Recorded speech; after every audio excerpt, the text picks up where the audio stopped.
Okay, so guys, ito ang ating mga ingredients na ating kakailanganin sa paggawa po ng ating rolled fondant. So, mayroon tayo ditong confectioner's sugar or powder sugar. Mayroon tayong tylose powder. Mayroon tayong knox gelatine. Mayroon tayong glucose at cold water. Okay? So, let's start, guys.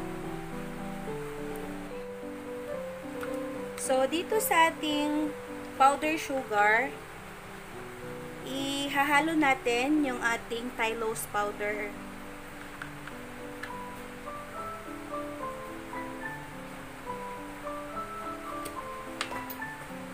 So, i-mix lang natin. Ang ating powder sugar, guys, is 10 cups. So, kailangan salain po nating mabuti ang ating powder sugar para hindi tayo makakita po ng buo-buo sa ating rolled fondant.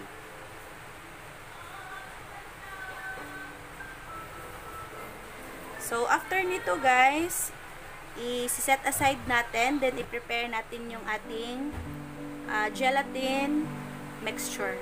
Okay? So, sa isang bowl, isasalin natin dito ang ating cold water.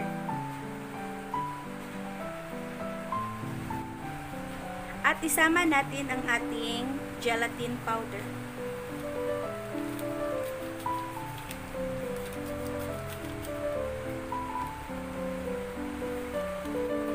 Sa isang sachet, guys, may sukat po siyang 1 tablespoon.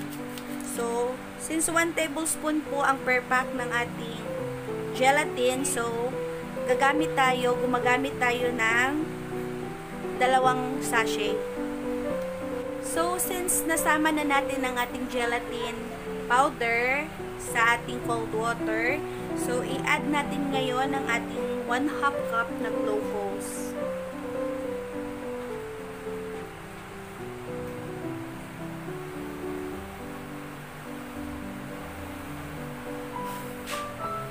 Set aside lang natin.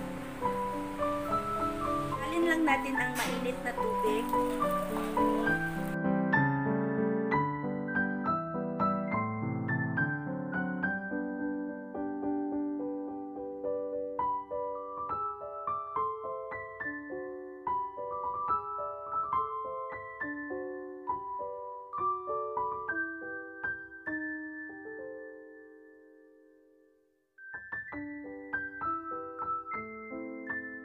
So, haluin lang natin to, guys, until mag-melt yung ating powder.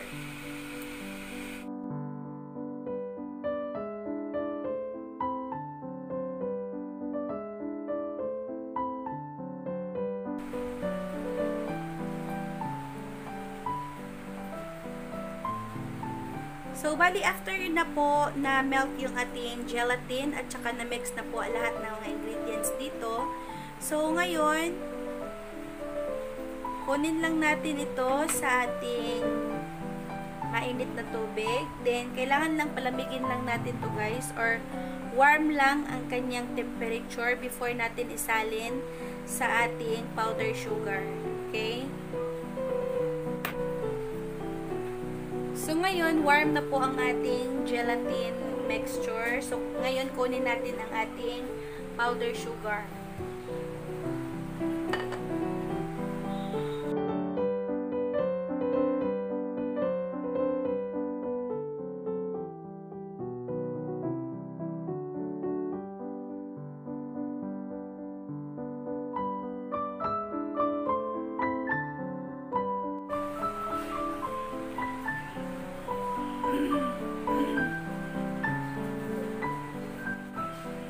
So, after nito, guys, once na nahalo na nakaunti ang ating gelatin sa ating powder sugar, so, kailangan malinis po ang ating kamay kasi after nito is kailangan natin siyang masahin.